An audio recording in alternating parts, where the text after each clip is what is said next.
대통령의 아셈 회의 참석 성과를 기대한다. 박근혜 대통령이 오늘부터 제10차 아시아 유럽 정상회의 참석 등을 위해서 이탈리아를 공식 방문합니다.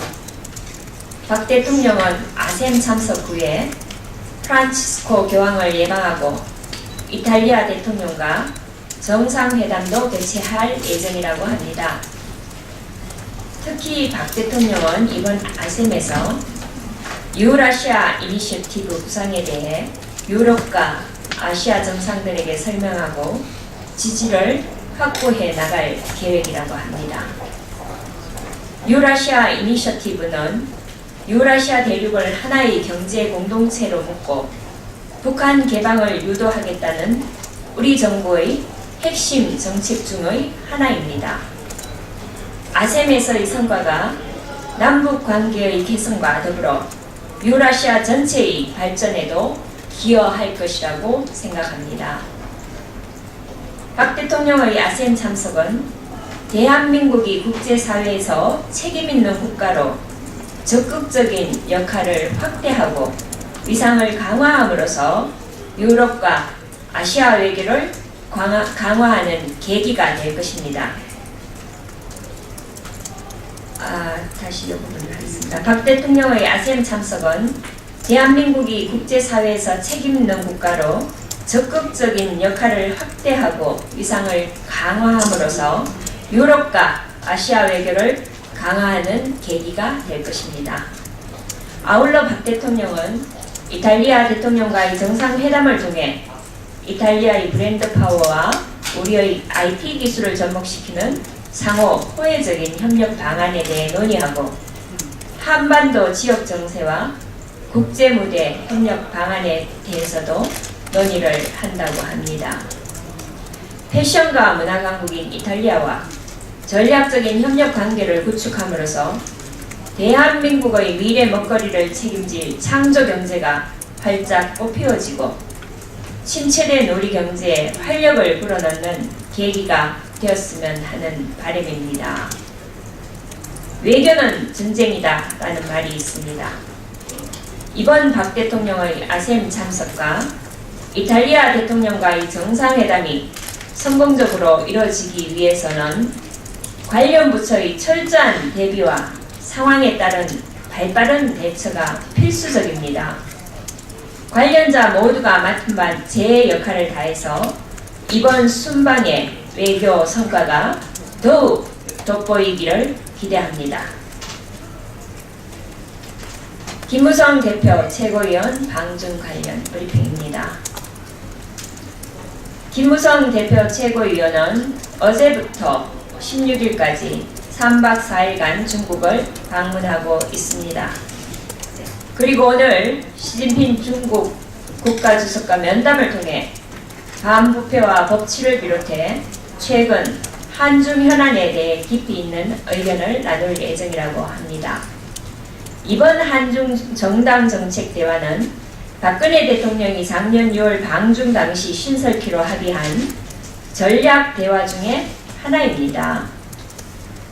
이번 대화를 개최함으로써 중국과의 4개 전략 대회, 이번 대화를 개최함으로써 중국과의 4개 전략 대화 체제가 완성되었습니다. 이 대화 채널들을 강화한다면 다시 하겠습니다. 이 대화 채널들을 강화한다면 중국과의 관계가 한층 더 공고해질 것이라고 기대됩니다. 그런데 이번 방중과 관련해 새정치민주연합에서 국감 일정 중 집권 여당의 대표가 국회를 팽개친 것은 대단히 부적절한 처신이라며 맹비난을 쏟아내고 있습니다.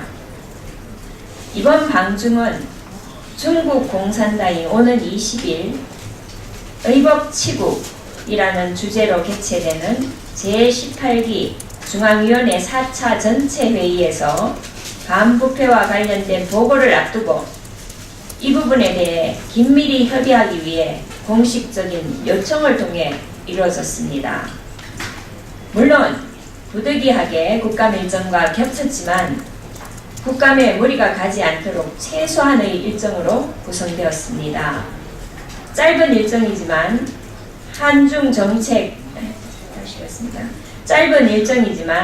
한중 정당 정책 대화를 포함해 제중 한국 중소기업 방문, 제중 한인 교포 정책 간담회, 상해 지역 교민 및 기업체 간담회 등 한중 간 정치, 경제적 현안을 무게감 있게 다룰 예정입니다.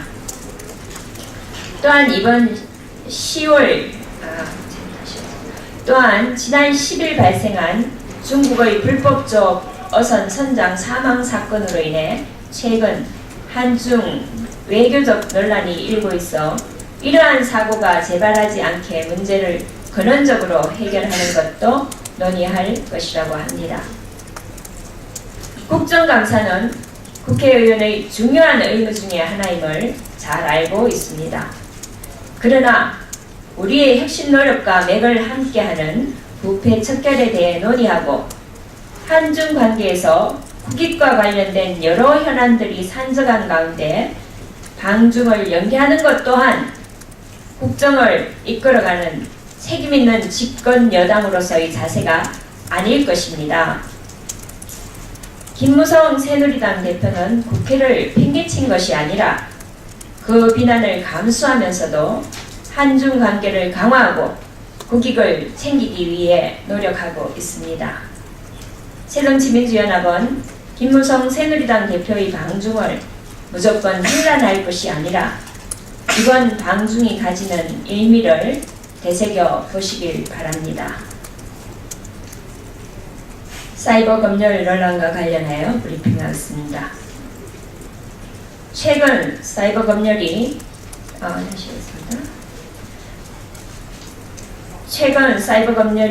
논란이 되고 있다고 합니다. 국민들이 많이 사용하는 통신 메신저나 포털 사이트의 개인 SNS 자료를 국가기관이 무분별하게 사찰한다는 것입니다. 급기야는 한 유명 포털 사이트가 수사기관의 감청영장에 응하지 않겠다며 위법적인 발언까지 서슴지 않는 웃지 못할 해프닝까지 벌어지고 있습니다. 이러한 논란이 과연 사실이라면 언론의 자유와 사생활의 자유가 엄격히 보장되어야 하는 민주주의 국가에서는 있을 수 없는 일입니다. 이에 법무부는 실시간 감청은 기술적으로도 불가능하며 실시간 모니터링이라는 표현이 알려지면서 오해가 생긴 것 아닌가 싶다.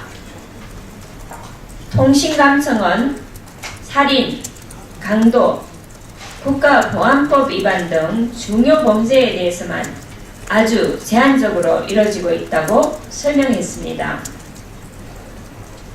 법무부의 설명대로 국가안보와 사회 안정을 해치는 범법 행위에 대한 정당한 절차를 거친 사이버상해 수사는 정당한 법 집행이라고 할 수 있습니다. 그러나 국민들이 우려하는 사생활 침해와 표현의 자유를 억압하는 감시가 목적이라면 이는 결코 용납될 수 없는 일입니다.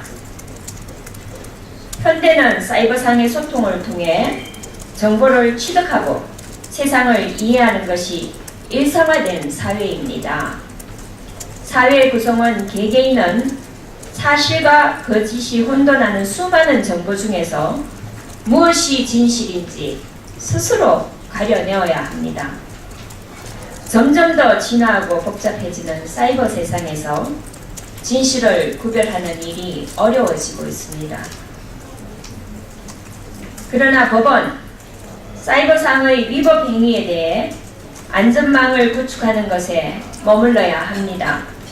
개인의 사생활을 침해하고 조정하려 든다면 이는 법이 오히려 민주주의의 원칙을 무너뜨리는 위법 행위를 하게 되는 것입니다.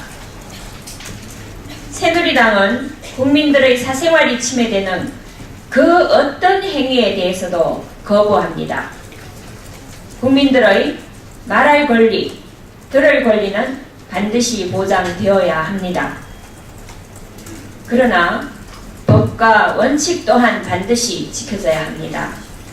사회 안정을 해칠 목적으로 사이버 세상을 선동하고 혼란에 빠뜨리는 거짓 정보에 대해서는 단호하고 엄격하게 대처해 나가야 할 것입니다. 이상입니다.